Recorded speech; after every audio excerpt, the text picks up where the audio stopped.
Welcome to the SciFi Pubcast. Come for a drink, but stay for the speculation. Last week, Keri and Joel attended Star Trek Las Vegas, the big unofficial Star Trek convention, and they have stories to tell. You better grab some Klingon blood wine or Andorian ale for this one. It was an amazing time. This is the SciFi Pubcast.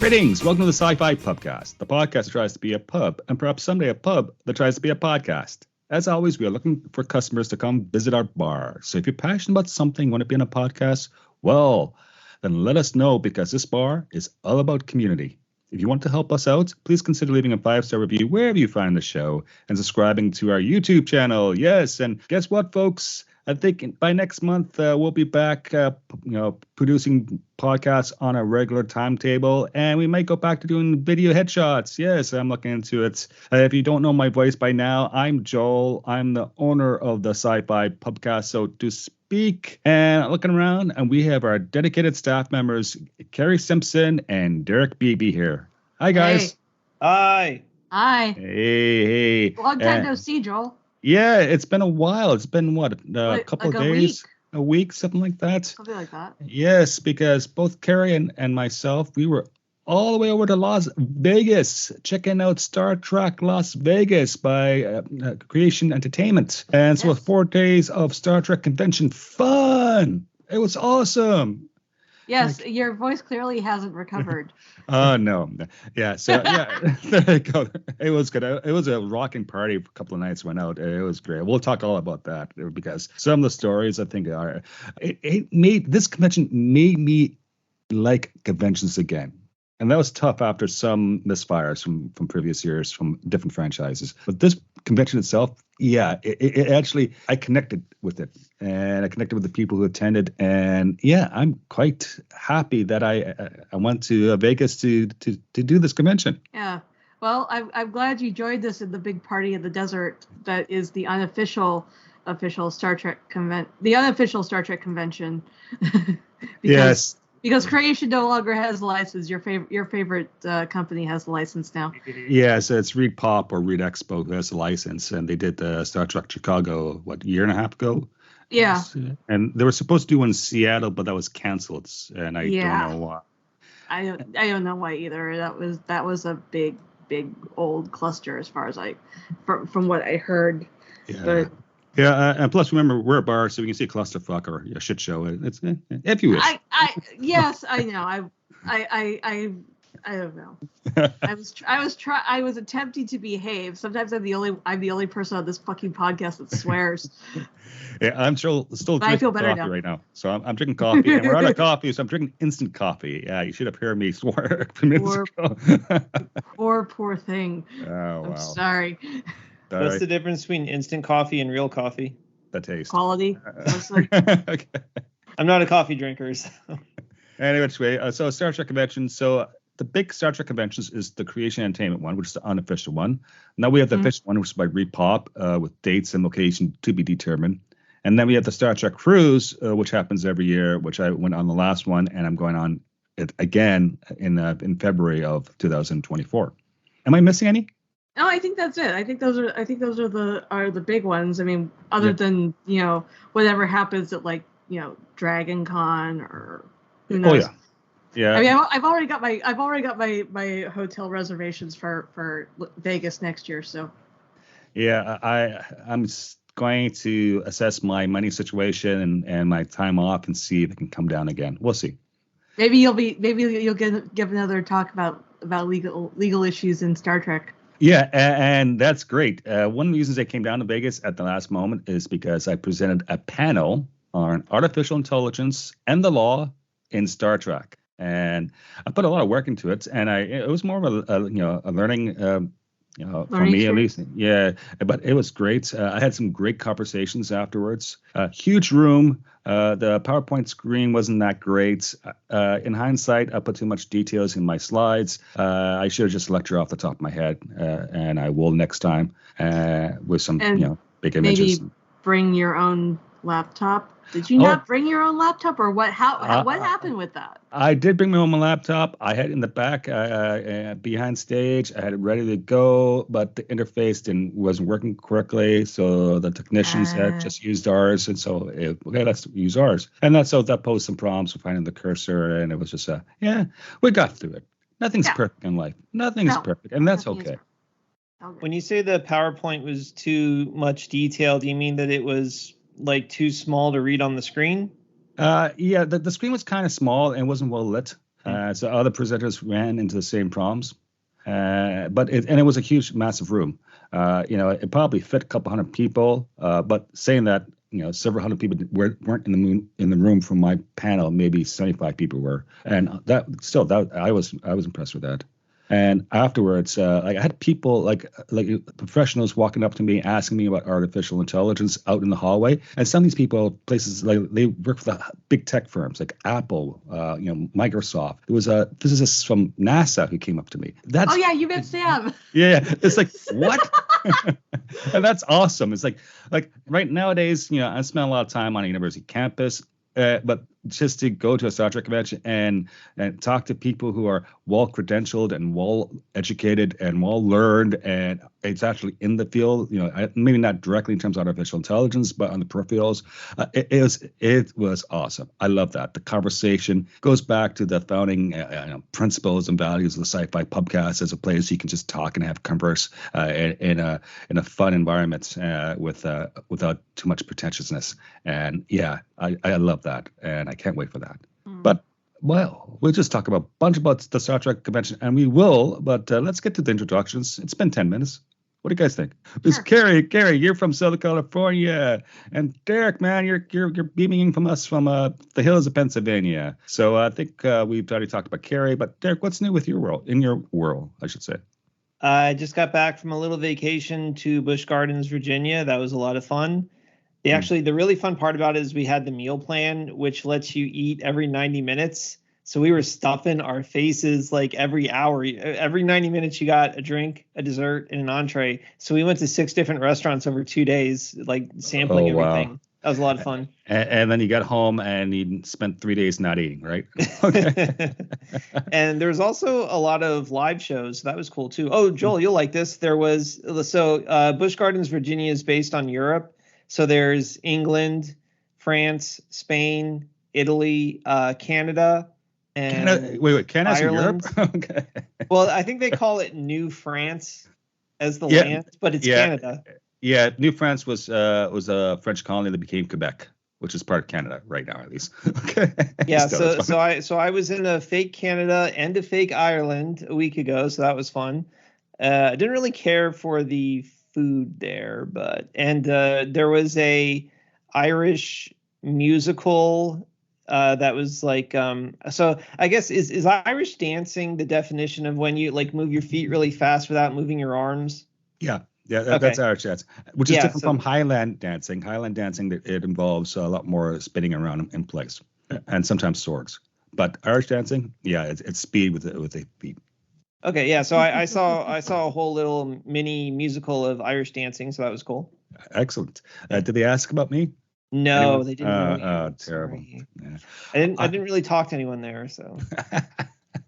I haven't been to Busch Gardens in Virginia. I've been to the one in Tampa as a child, and it's been a long, long time because I know it's mostly roller coasters. It's mostly coasters. So we didn't go on a lot of rides. Yeah. Mm-hmm.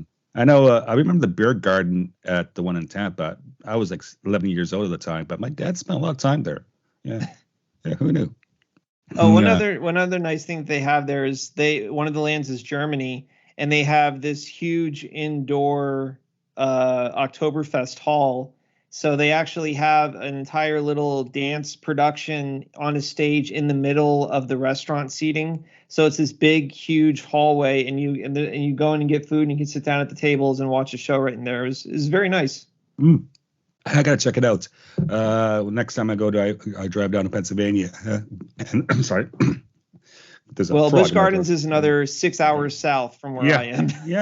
But which is about 5 hours where my aunts live. So it's within driving distance. I drive a lot, as you guys know.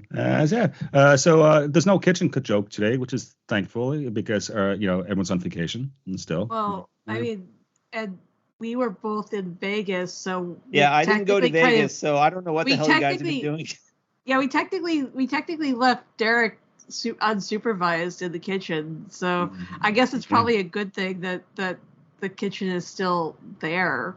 Well, Joel doesn't let me in the bar unsupervised. I don't have a key unlike you guys, so I can only get in when one of you are there. Jesus Christ. Mm-hmm. Yeah. The Ewoks don't let Derek in the bar either. Do you keep them in there when you're all gone? They are the security. They are my security staff, dude. Are they trapped in there when you're not there? They can get in and out as they wish. Okay. I'm just not telling you how. So the freaking teddy bears get a key, but I don't then. Yes, as it should be. Oh God. If it won the lottery, we could make this thing really happen in real life. It'd be entertaining. Just saying. Okay. There is a drawing tonight. I have a ticket. Oh, good. Oh. Well. All right. Like I was saying before, the SciFi Pubcast, it's been sporadic in terms of production. That's on me just because I've been so busy with doing my PhD in law at Western University, as well as other complications in my life, just not the best living arrangements. That will all change once again in my new place. We're going to explore doing videos again and hopefully get episodes out, once every 2 to 3 weeks. I'm going to be back heavily in writing mode, which is good because I need to actually do stuff like write my dissertation, which I'm months behind on. But hopefully I can cross research things and bring it into the whole conversation here at the pub. So that's my plan, guys. And maybe you'll give another talk next year and then we can all, and that we'll get another shout out. Oh, yeah. Yeah. Hey, listen, my plan is to try to pitch ideas to any of the big conventions. To me, I'm really about trying to get my name known and to make connections. And because eventually I do need to get a job somewhere, and once I finish my PhD and I'm trying to, do the circuit, so to speak. And I don't consider myself a rock star by any means. I'm just a curious, interested soul, and I really enjoy it. And hopefully, I can. I'm seeing myself more of an educator nowadays. I am, at my stage of my life I'm in right now, and that's interesting because I haven't been an educator since the '90s when I was giving like guided tours, I should say, at historical forts and historical places like that. And now I'm back in the education game. Yeah. Nice. So no longer practicing law, so to speak, but trying to train and educate law students and other students. And it's a big difference from my experience spending 15 years as an investigator with the federal police in Canada, the RCMP. So that chapter has long gone. It's been 2 years since I got out, and I'm enjoying life. I'm living my best life. Yeah. Joel, does Randal know you're after his job? Randal is tenured. He doesn't need this job anymore. Okay. Just checking. I can't compete with Randal. Just kidding, Randal. We love you. Top shelf. So we're talking about Randal Graham, who's my PhD supervisor. He's been on the show many, many times. He's a casual co-host. He sends his regrets. He was vacationing out east in Canada, and he just got back and caught a cold, so to speak. I think he said. Not COVID. So his voice probably sounds worse than mine right now. Yeah. Yeah. Well, apparently a bunch of people ended up with COVID after STLV. Not me, but a bunch of other people were posting that in the Mission Log Discord that they tested positive. So, yay. Yeah, and I was lucky this time. Mind you, I got COVID after the Star Trek cruise last year, so I think my a bunch of people got COVID after the Star Trek cruise too. Oh well. So that's my update, guys. Listen, so like I said, my thing about Star Trek Las Vegas is that let me put it this way. I received a heads up that they were taking submissions for panel ideas from professionals, mostly scientists types, but they said and other professionals. So like being any good lawyer, I read that as being me, because why not? So I know artificial intelligence is a very hot and heavy topic nowadays, and it's every day I wake up and I categorize all the AI articles I see in major publications from my dissertation, and I say, hey, there's AI in science fiction, there's AI in Star Trek. And of course, it really depends on how do you define artificial intelligence in Star Trek. So that was what my panel's on. And I focus on, of course, the androids, the synthetics, and to a certain degree, the holoprograms like the Doctor. Yeah, it was a good talk. Yeah, and it was just, most of my research was actually within Star Trek universe, not the real artificial intelligence of real life today. Funny enough, that was the most time-consuming part, is to get my head wrapped around with all the AIs in Star Trek. But I mean, there's dozens and dozens and dozens of them. I must have watched. I spent like 2 weeks rewatching episodes, like from all the different series, a lot of the original Star Trek original series stuff, but also the Next Generation and all that. Like even Lower Decks. I was getting really down the rabbit hole, I must admit. It was fun. Good. But because I got in the game so late, I couldn't get a decent room at the Rio. So the Rio is where the convention is held at. It's been there for a long time, right, Keri, with one or two exceptions. Well, yeah, last year it was at Bally's, which it was fun. It was interesting. Like last year, the convention was kind of split between the bottom floor of the casino and the top floor where all the penthouses were. So at some point they had to have like, it was really fun because you could basically, go wander around the convention for a while, go back to your room, rest for a bit, and then go back to wandering around the convention. And then event at one point they had like 2 dedicated elevators that would just go from the bottom to the top floor, and that would accommodate all the people going to the convention. This year they were back at the Rio, and next year they're going to be back at the Rio. And I was in the Masquerade Tower, which was the big tower way the fuck on the other side of the hotel from the convention. And that's actually where my room is going to be next year as well, because apparently they're not taking reservations for the Ipanema Tower, but that's a completely different thing. But yeah, it's like, you wander around the convention, you attend a few panels, and then when you get tired, you or hungry, you go to one of the restaurants, grab food, go up to your room, lie down for a bit, and then rinse and repeat. It was fun. And then at night, I'd be going down to see if anyone was around. I run into someone from the mission log group, and they would be like, "Hey, you want to go do this?" I'm like, okay. And off I went. Yeah, it's funny. I flew on Tuesday night, and I was trying to get a cheap ticket, which I got. So I actually flew from Toronto to Calgary to Vegas, and the same way back. And it's all in the middle of the night, right stuff, right? Okay. So I got to Vegas. I was tired. I didn't sleep very well because I was in airports waiting for connections and things like that. And I got in, and as soon as I land, there was a thunderstorm to hit. So it was lightning strikes. Nice. And so I got in before they closed the airport, because they usually close the airport when there's lightning strikes. It was great. And so I got to the hotel. I stayed at the Westin, which is a Marriott chain brand, which was on the other side of the strip, which was a half-hour walk to the Rio. It wasn't a bad walk, but still it was a half-hour walk through the Vegas heat in 100-degree weather. Yeah. And of course, I'm so wired because I'm Vegas. I just got to Vegas, so I decided to do my recce, check out the Rio, right? And stupid me, oh, it's raining. I'm gonna grab my jacket. You know how hot it is? Who does that? So I'm walking around outside and got the Rio, and I'm sweating. I got the stupid jacket in my hand. Yeah, great, Joel. I'm a rock star, right? Okay. You didn't walk there every time, did you? No. So I walked maybe half the time. Like I wore a original series costume for the gala, so I took, of course, a taxi for that. And when I presented, I was wearing a waistcoat coat and basically a tie. And no, of course, I took a taxi. I didn't want to sweat in that. So yeah, sometimes I walk, sometimes I took a cab. Now, is this one of those conventions where you don't have a hope of getting into the main panels, or were you able to easily get on everything? Oh, no, you could you just walk into the room and down.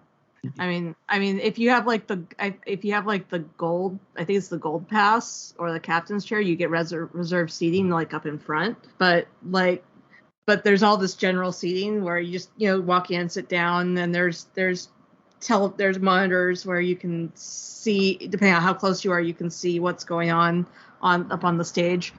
But yeah, there's no like waiting in line. Yeah, well, that sounds like more fun.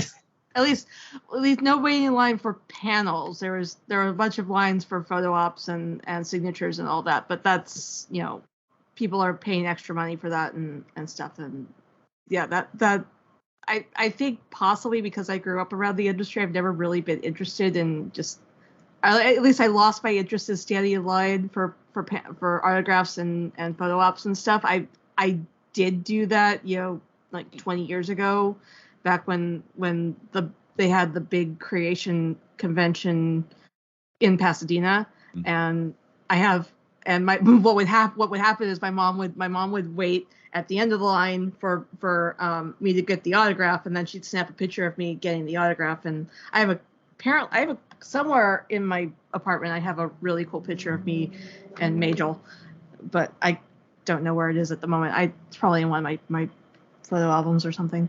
Yeah, Derek, I'm shocked at how this convention was so different from the Star Wars Celebration conventions, which I usually go to. It was night and day. Like, there was room. Literally, you can walk in. There was empty chairs. I didn't wait once in line. The first morning, I walked into the vendor's room and I bought a convention T-shirt, the official T-shirt, without a lineup. Uh-huh. At the Star Wars Celebration store, you would have wasted an entire day to get into the store. No, I just walked in. That blew my mind. My God. Like, literally, I could just, did this transaction. Here's a T-shirt. Here's my money. Thank you very much. Great.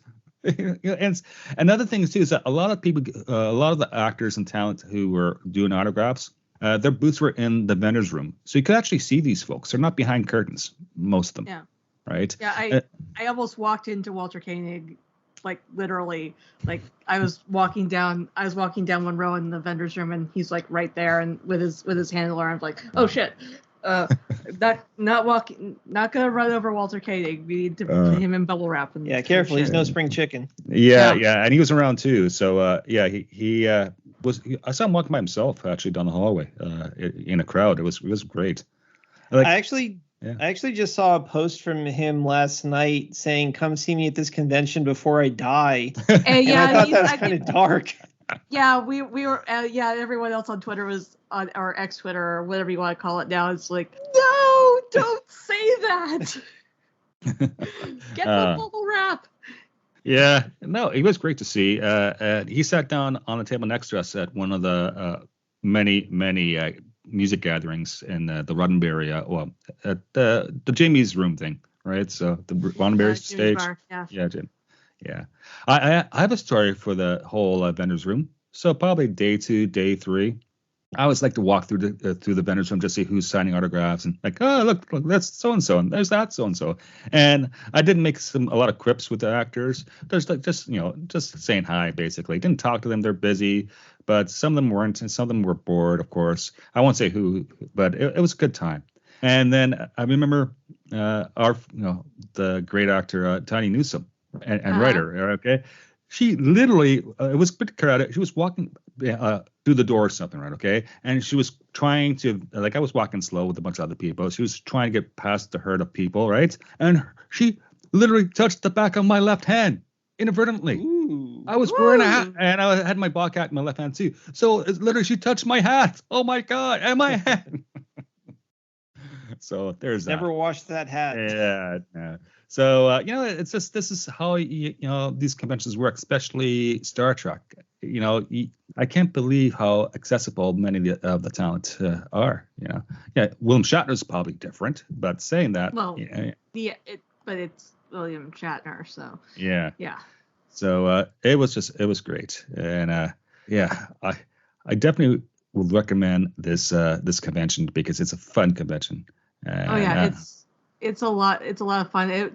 It was very different this year because of the strike, and I have a feeling that's probably why they sent out that last minute call for panels and stuff, because they had to like scramble to get fill spots and stuff for things that people could talk about that didn't impinge on the strike. Yeah.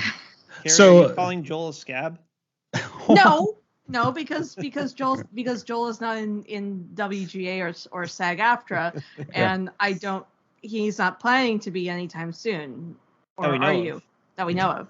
Yeah, you need to have so many acting time, I think, before you can get into a union. In Canada, insane. You have to get like 120 hours within like 2 months to become a member of ACTRA, which is the Canadian version of SAG. Yeah. But to explain what we're talking about, so both the writer union and the actors union in the United States, they've been on strike. They're arguing over residuals for streaming issues, because most of the content is on streaming. And the other thing they're very worried about is artificial intelligence having their likeness and their voice being used by artificial intelligence without compensation. And these are fair points. Yes. However, I am not a member of the union. I may be sympathetic, and no one's going to gag me. So because I'm a PhD student, I'm a scholar, at least a scholar in training. So academic freedom, all that good stuff. Yay.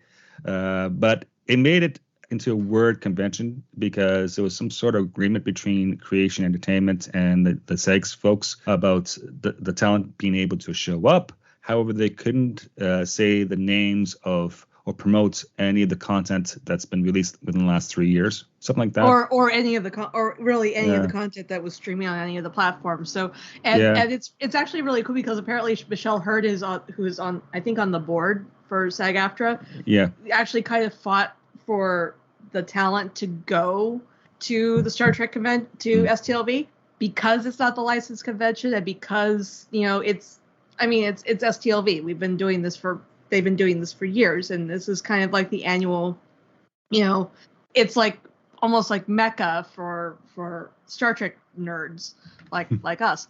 But there were restrictions and because the animation side of it wasn't under strike, they could talk about Prodigy, they could talk about Lower Decks to a certain extent, but you could like actively talk about. I mean, yeah, people would slip up and say, Star Trek, or they would talk about their characters without actually talking about the show that they were on, or they would just talk about the show, and it's like everyone who's in the room is like, yeah, we know which show you're talking about, it's fine. Or like when they did the Orville panel, because there was an Orville panel this year, Mike Richards, hey Mike, if you're listening, was talking about the show that Seth MacFarlane did, that's kind of like the show that Gene Roddenberry did, and that's and everyone knows what they're talking about. So and it led to a lot of comedic moments because it is absurd, and of course talented people who plays the crowd up for comedy and all that. We all had a great time. It was good.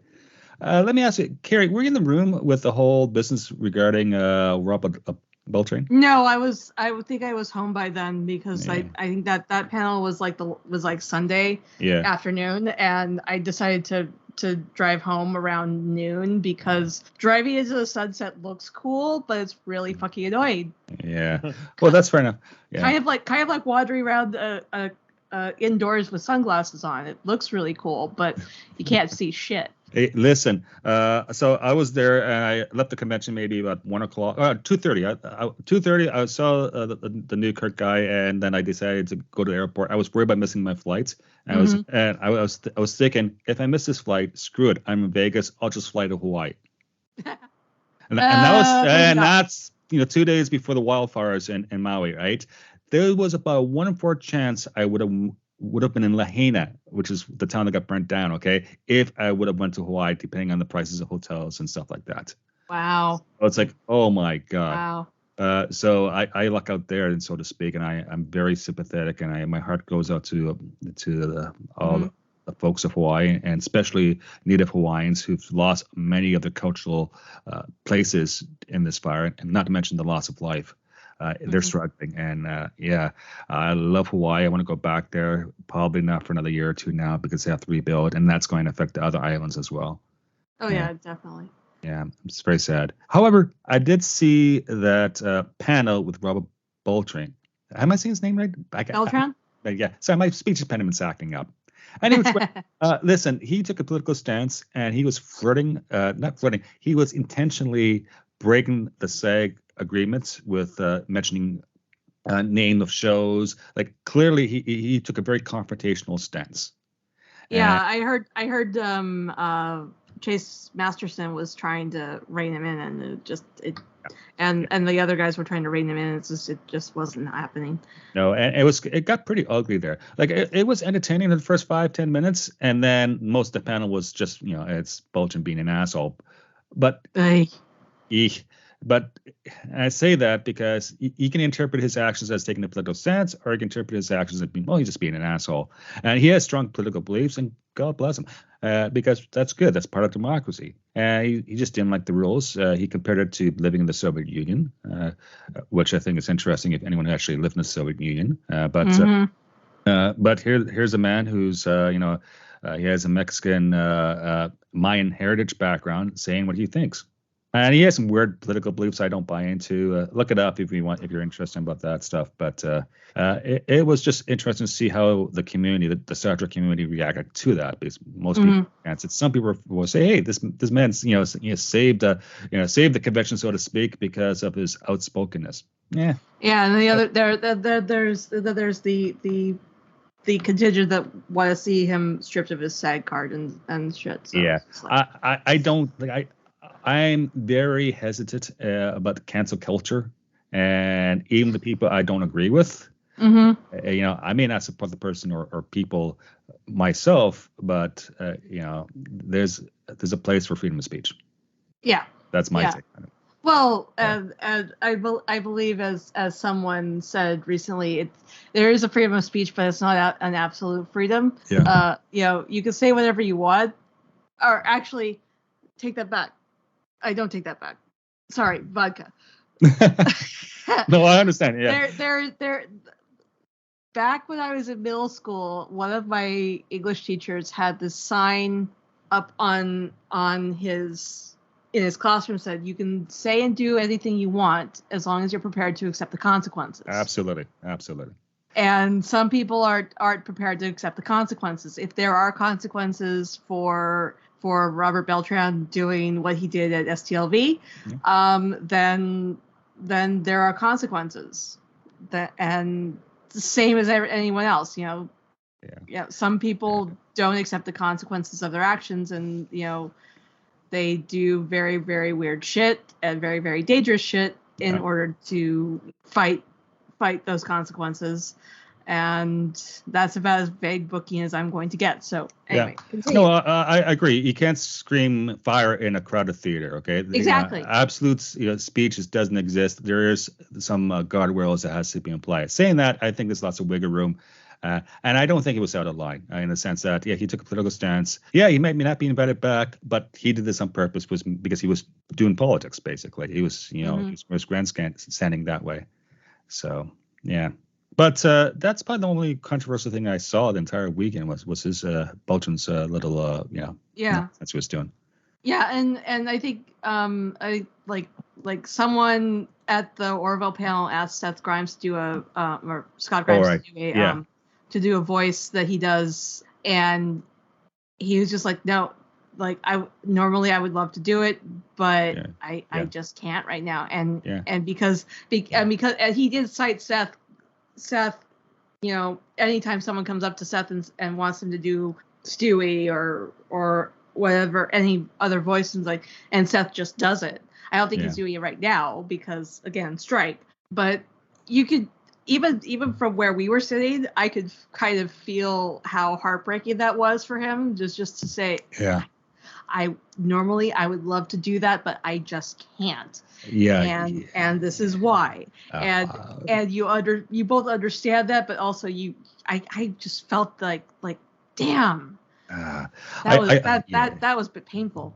Yeah, I think Scott Grimes felt really bad about that, and I really like Scott Grimes. I've loved him since Bennett Brothers. Right, to me, he's the Bennett Brothers guy. Right, he's and I quote probably loosely from Bennett Brothers. That dumb Mick, which is a derogatory Irish term, which I actually quite relate to. So I love this guy. Okay. But let me put it this way. So. You know how I explained to you me walking around the first night, checking the place out before people got there, right? Having my jacket in my hand. The next day, I went down to the command. This is Wednesday now, right? So unofficial launch was Wednesday night. Mm-hmm. And I walked past a guy who was visiting from, I think, Missouri, and we got talking, right? Okay, and we both were checking things out. And the guy happened to be he works for a tech company now, but he's a former member of the United States Marine Corps. Okay, so he's an ex-military guy. Okay, service overseas, that biz. So we hit it off, right? And one of my other little passions I like besides science fiction is tiki bars, because I find the whole tiki culture to be fascinating way to look and examine American culture, because most of it's fake, but it's American. But most of American culture is actually fake. It's made up, right? Okay, so that's why it's I just really this hodgepodge of every other culture, because that's what we are. Yeah. So I said, let's go to this tiki bar. I'll pay for the cab. So we jump in the cab. This is midday. Okay, this is about 12:30, 1 o'clock. I've been online. I've checked out the hours. These tiki bars are supposed to be open 24/7. Okay, that's what the website says. That's what the Google says. We took a cab, maybe 10 minutes away to Frankie Tiki Room. We got there, and lo and behold, the bar is closed. Right, the door's locked. So we luckily the cab didn't leave yet. So we grabbed back in the cab and went to the second tiki bar was on my list, which is called the Golden Tiki, which is closer to the convention center. It's about a 10-minute walk from the convention center. Great. We got in there. It's in Chinatown in Las Vegas. It's been around for about 8-10 years. It's a traditional tiki bar in the sense that you open up a door, it's very dark, you walk in, and then you're in this exotic paradise, right? And we walked in, it was kind of cool. It's midday, it was not very busy, it's very dark, and we order our drinks, and then there was a power failure. Oh shit. Like bang. And like, what happened? Oh, the entire block's down. Oh, great. And like on my phone, what's happening? Is anything happening in Vegas? Because there's heat issues in Vegas at the time. And still is. The manager walks out, and this woman was great. And she says, "Okay, guys, sorry, you guys all have to leave, but please finish your drinks first. It's been calm." So we get free cocktails out of it. And they, of course, asked the question, so what are you in town for? Oh, we're at the Star Trek convention. Oh, really? We're having a fundraiser tomorrow night. Doug Jones, he's having his traditional fundraiser. And he's raising money for whatever charities on top, and his talent agent's going to be there, and blah, blah, blah. So guess where I was the following night? Yes, I went to the charity event, and it was amazing. It saw a lot of great actors. I got a great seat at the bar right next to the stage, basically. And it was entertaining because there was a family from, I think, Connecticut who walked in, and it was the mom, the sister, the son, and there was a daughter who just turned 21, and they wanted flaming cocktails. That's why they got into this tiki bar. And they had no idea about Star Trek. They had no idea who these people were, right? But they're sitting right next to the stage, and they had a great time. Okay. Imagine you're 21 years old, and your mom brings you to a tiki place, and it turns into a tiki Star Trek place. Hey, I would have been in heaven. I mean, my parents took me to Vegas when I turned 21 because I wanted to go to the Star Trek experience. Right. Raise your glasses in memory of the Star Trek experience. I've been there back in the 2000s. But yeah, it was fun, and I think I and if not for the fact that I was setting up for the mission log party, I might have considered joining you or just passing out in my room until Friday afternoon. But Oh, wow. But I got you into the mission log party, which was awesome. Which is great. And I now became a patron supporter of them at $2 a month level. Hey, so I managed to get to an after party thanks to Keri and Mission Log.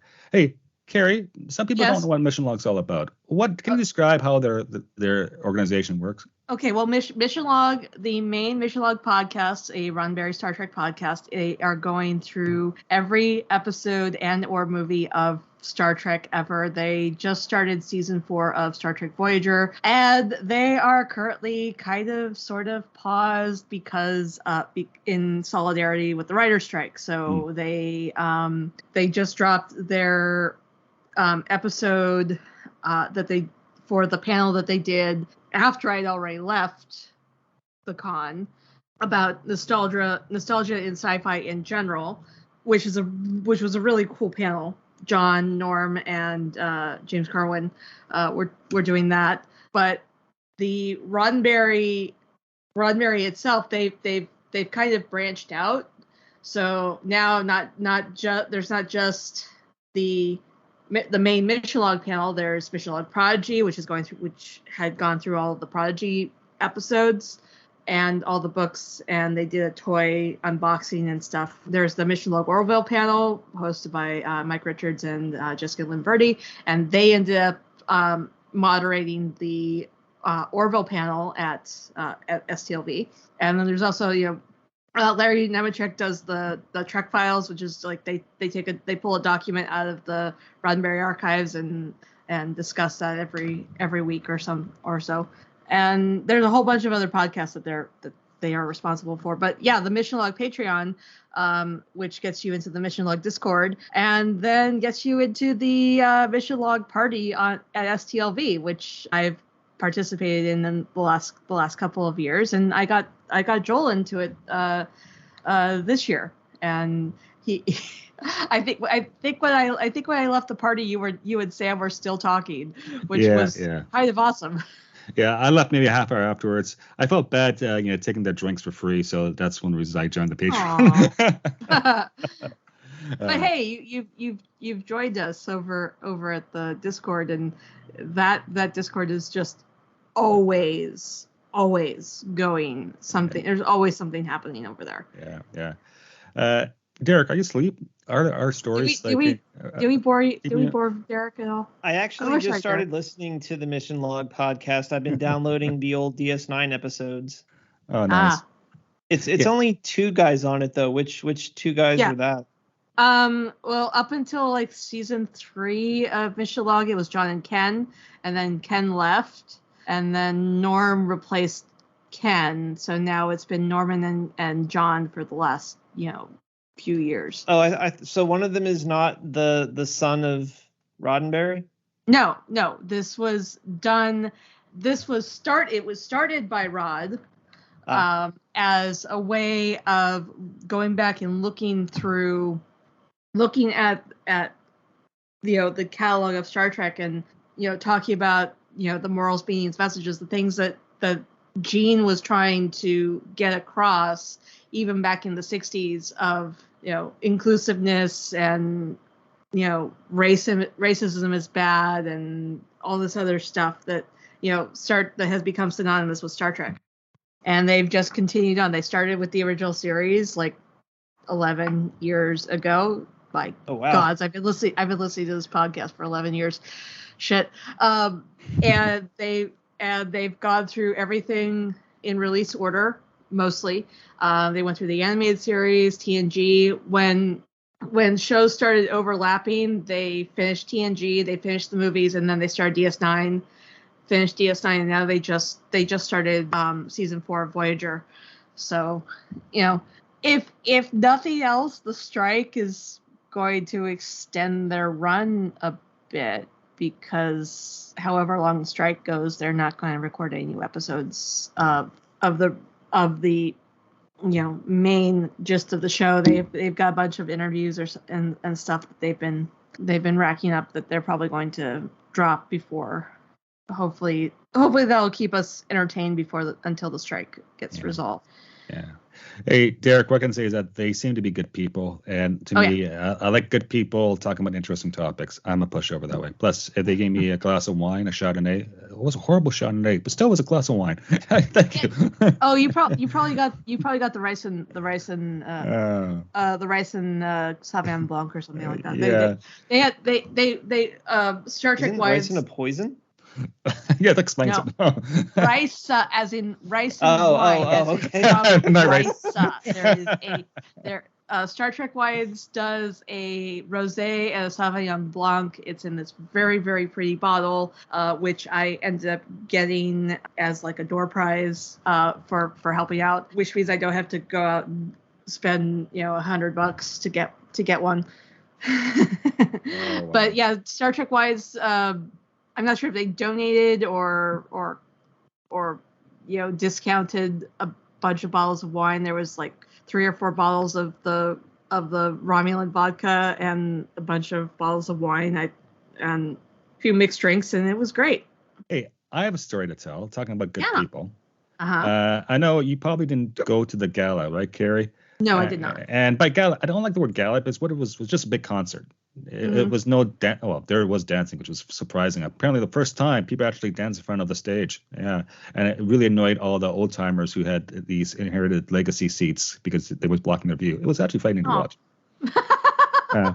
Any which way. So I'm here. I'm actually doing cosplay. Okay, I have the original series. I'm wearing a yellow command shirt, right? The puffy pants with Star Trek high boots. It didn't fit quite well, and since I've taken them to be repaired and to be fit for my body type. Anyway, I didn't care. I was having fun, right? Okay, and they let, of course, all the prestigious passes in, like the color passes, the captain chairs, the golds, and all that stuff. And I'm in it was a separate ticketed event, so I was in the lineup with separate ticketed people, right? Okay, and this old fella, I say old because he was old. He looks like his name was like Willie Nelson. He kind of looked like Willie Nelson. There's a picture on my Facebook of him.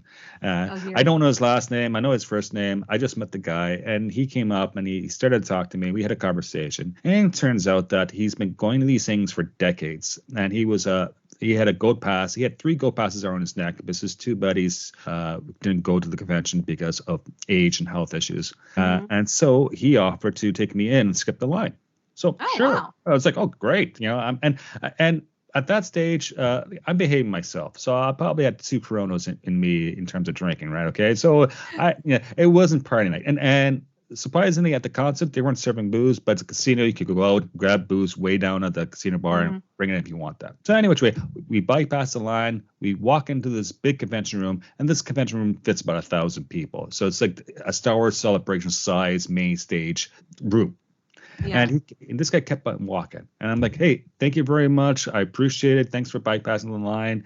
And he literally did a hand wave. No, keep going, come on. And we okay, well, fine. And literally, we walked all the way to the front, so in the assigned seating, and we sat down in the front row, right in front of the stage. Nice. Okay, it's like what? Yeah, we're here. I've been going to these things for decades. And he explained to me how he got these seats, because these seats are actually competitive. You actually wait your turn over years to get up so close to the stage. And then I saw the band play. Of course, the band is called the Action Figures. It's made up of a lot of actors. So Scott Grimes was there, right, playing big time. I think the lead guy is Greg Grunberg of Star Wars, the sequels, and Star Trek, and all that. And there was a few other people, and of course you have Star Trek actors coming out to play during the set. Like Tim Ross was there. There's a bunch. I'm missing it. Any which way, they played for about an hour and a half doing classic rock stuff, and I loved it. It was amazing. I think Todd Shastrik did David Bowie. It was fantastic. I had a great time. Like, I didn't actually leave my seat to go to grab a beer. I was having such a great time. Right. Awesome. Okay. Awesome. And I took so many pictures. It's on my Facebook. I posted some to my other social network sites. But to me, just the kindness of this man. And I thanked him on the Facebook group afterwards. I'm sure he doesn't have access to Facebook, but, because he's probably pushing 90, like he's late 80s. I guess I hate to tell the age, but he's up there. Okay. Yeah. And I'm 49. I'm not a young chicken anymore. But compared to folks like this, it's like, my God, just his generosity and his kindness. It's like, my God, this just made the convention for me. The fact that not only did I have access, I was so close to the action. It's just because the guy didn't have to do that. The guy was just saying, hey, you're by yourself? Yeah, follow me. Yeah. Wow. That's, to me, that was just... the kindness of strangers is always, precious to me, and I'm never going to take that experience. It was a great experience. I'd like to think that Star Trek fans are of a more kinder sort than your average human. Yeah. Well, yeah. I mean, I didn't get to the panel because it was like one of the last ones on Sunday, but the Trektivism panel with Heather Ray and John Billings and a bunch of other people talking about partially how Star Trek has influenced activism and stuff like that, and Billingsley showed up to the Mission Log party a couple times to remind us that Trek Talks 3 is happening at beginning of January, as assuming the strike is resolved by then. Please, dear gods, AMPTP, get your shit together. Yeah. Pay your actors, pay your writers. Stop with this bullshit. Yeah. And okay, as a little rabbit hole, because why not? I digress. But I really like the art of this convention. The official art apparently was done by artificial intelligence, which was interesting. Huh. By who? Artificial intelligence did the artwork. Oh, okay. Right, because the artwork's great in my opinion, but the way to cut costs apparently. So a lot of fans were disappointed in creation by doing this because of what's happening with the actor strike. I'm not sure, I haven't got confirmation it was artificial intelligence who did these artwork. To me, they're awesome. I bought a T-shirt, but I should just mention it because you could land on both sides of this issue. I don't know. Yeah, it's a very weird, thorny issue at the moment, and I don't know that it's going to be resolved anytime soon. No. But thankfully, there was lots of after parties where things were discussed like that. So, oh yes, yeah. So after the gala, okay, Keri and Derek, of course, what is it? There was another stage called the Roddenberries. Roddenberries was a house band, and they dress up. They've been doing this for a couple of years. I bought their T-shirt. At one point, the singer was dressed as James T. Kirk from like Wrath of Khan. It was amazing. And this is after the concert, so I was still on a high, right? Okay, and that room was slammed. And then you have all these Star Trek actors showing up and hanging out in the back. Nice. They had 2 mini bars with 1 bartender per bar, right? Okay, with a transaction machine that takes 2 minutes to do the transaction, and it was lineup you wouldn't believe. So by the time you actually got there, you don't order 1 drink, you order 4 because it saves time on that. At one point, they started doing Mighty Mighty Bosstones, which is a ska band, right? Okay, so I had to get up and dance. So here I am dancing, and I'm still doing cosplay, right? So I'm on a dance floor dancing. I don't dance very often nowadays. That was awesome. And then there was an after party at the Masquerade Bar, which is basically in the casino. So I stopped by, had a drink, and it's full of podcasters and actors and just fans just hang out there. So it's been a while since I've been to like 3 parties and a pre-party. Okay, and I survived. Yeah. Yeah. Wow. I was drinking light beer. Yeah, I think I was passed out by that. Like I that night I wandered downstairs, ran into one of the many Pauls in the Discord, went back up to his room for a bit, had just a brief conversation with everyone in his room, and then I went back downstairs. I went over to Masquerade. It was not as crowded yet. Had a beer, wandered over to the Italian place, got a pizza, went back up to my room, ate that, took a couple of gummies, and passed out. I think I was either really, really high or asleep by like midnight. It was great. That works. I was probably both. Yeah. One of the things is, I must admit, Vegas isn't cheap anymore. It used to be cheap 2 decades ago, but they were charging probably all in with tip, but $12 a bottle US. Yeah, that sounds about right.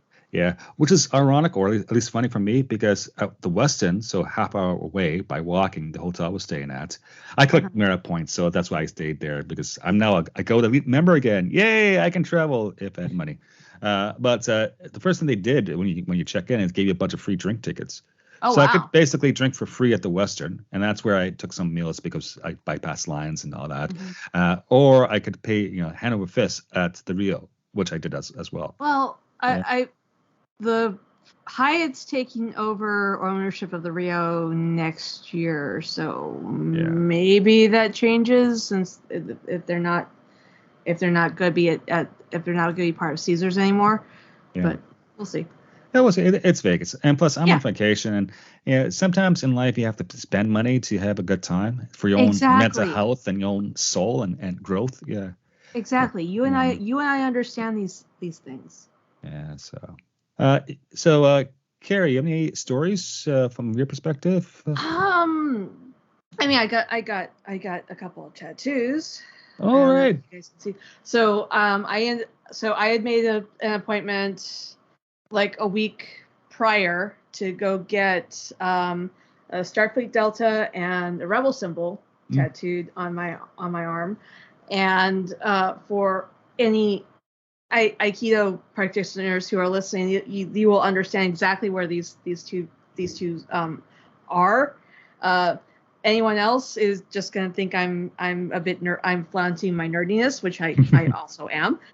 So I ended up. There was actually a bunch of us who had talked about going to get tattoos together, and one of the people one of them ended up not going because she threw her back out or something. But someone else from the Mission Log group met me over there, and she got a tattoo as well. And then I was done first, so I hightailed it from the tattoo parlor in the Rio all the way back to the convention to basically catch most of the rest of the Mission Log Prodigy panel with Aaron Wolke and the Hagerman brothers and that. And then when she was done, she met me over there, and then we walked back and we ended up getting tacos. Wow. Yeah. That's cool. Yeah, it was great. Oh, and then I was gonna go back up to my room. I ended up with another member of the Patreon group with the wife of someone else in the Patreon group, and they're like, "Hey, we're gonna go ziplining. You want to come down to Fremont Street with us?" I'm like, okay. Oh wow. I did not do the zip line. The one of the people who was doing the zip line has a wheelchair, so I got put in charge of taking her wheelchair from one end of Fremont Street all the way to the other to meet them at the end of the zip line. So that was fun. That's the way you roll. I go. Yeah, it's the way I roll. Yeah.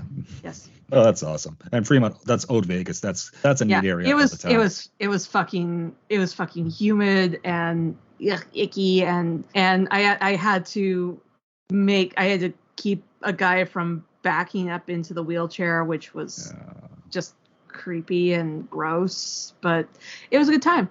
And we went and had milkshakes. It was great.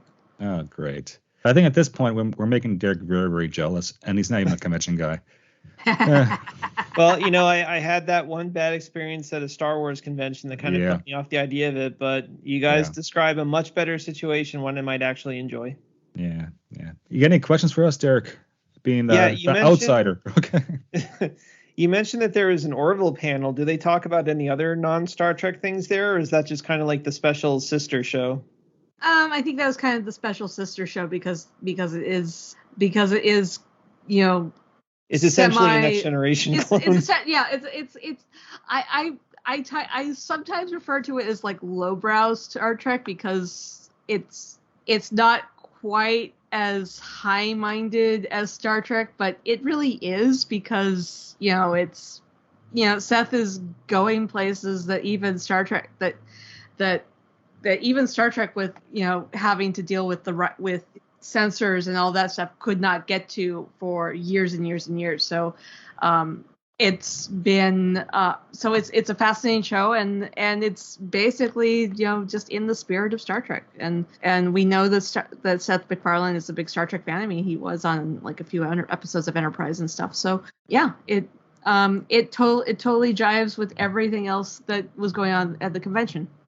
What was the food situation like at the convention? Was it good food? Were there horrible lines? Yeah, that was pretty bad. Yeah.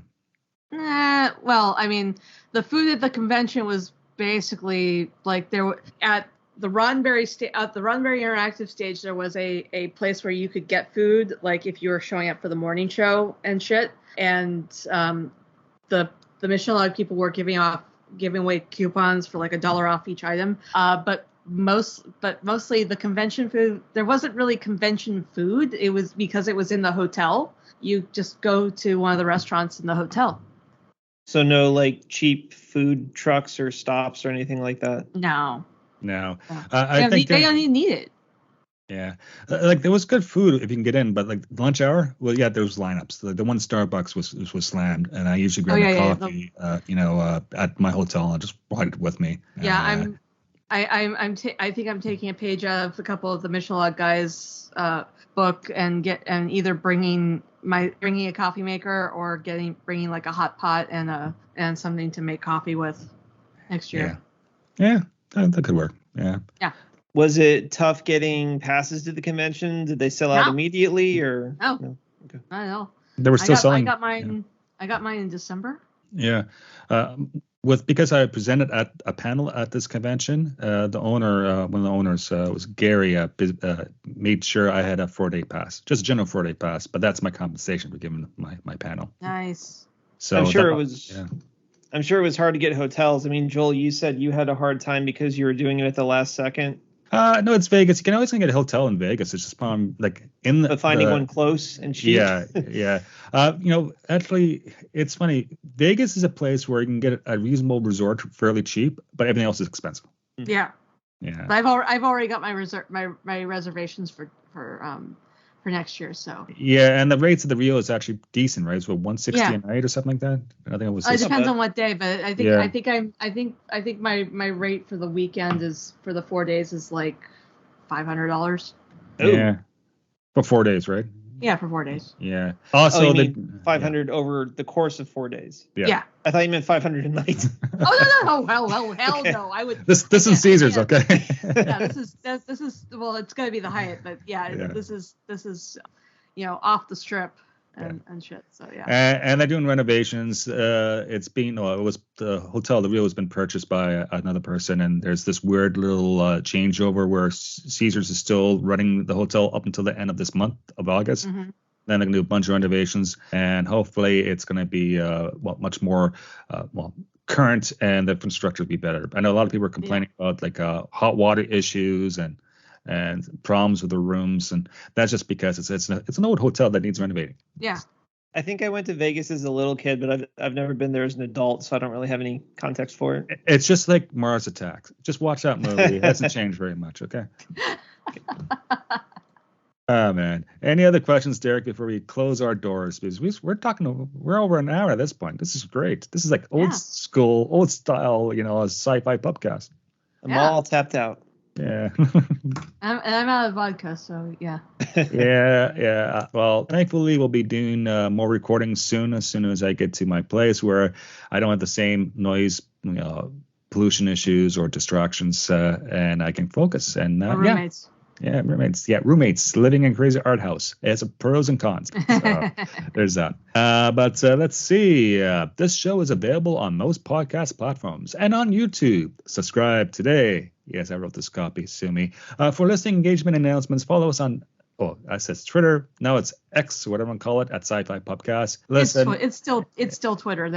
Nobody calls it that. X is actually copyrighted by like 3 different companies, and I don't know that that's going to be resolved anytime soon. I don't know. Any which way, personally, I'm on a lot of different social platforms under my real name, which is at Joel_Welch or Joel Welch. If you want to, follow us, the podcast Twitter account, great. Follow our own personal accounts. That's great and awesome too. If you want to send us an email, at the podcast, the email address is management@scifipubcast.space. Keri, what's your Twitter address?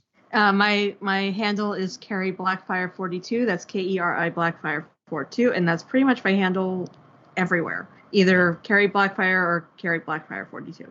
Right. Are you doing any other podcasts currently? Currently, I am doing the Cape Chronicles and Enter the Dojo over on the Random Chatter Network. I'm also sort of in charge of DC Talk, which is our DC news and discussion podcast, but that's really only me at the moment. And in solidarity with the strike, I haven't been, and because there really isn't any DC comic, DC movie and television news, I haven't, that one's kind of dropped off, but I have some plans to do some stuff at some point when I get around to it. Okay, excellent. Yeah. Derek, what's your Twitter address? I am at Derek J. Beebe. My website is derekbeebe.com, and I'm hip deep in the middle of preparing my young adult high fantasy series for publication. I got cover art for the first book. I may change it. I've had a professional editor do a job on the first book, and I'm currently doing my edit of book 2 before I send it to her for a professional edit. So hopefully I plan by the end of the year to be self-publishing a young adult high fantasy trilogy on Amazon Kindle. I'm so happy to hear that, man. I think you're doing it right, and I can't wait to read your stuff and to just give you money, because that's what I do. I give people money nowadays. And good on you, man. All right, our friend Randal. So if you want to find him, he's on Twitter at Randal_Graham.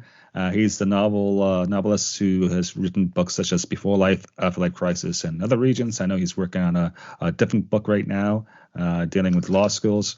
With me, I'm on Twitter at Joel_Welch. It's closing time, folks. Please take care and make it home safely. We'll see you next time. Bye now. Bye. Bye. Music provided courtesy of Logan Rathbone. Podcast logo by Jea Rhee. Copyrighted Joe Welch. Listen responsibly, and we can't wait for your next visit to our fine establishment. Cheers.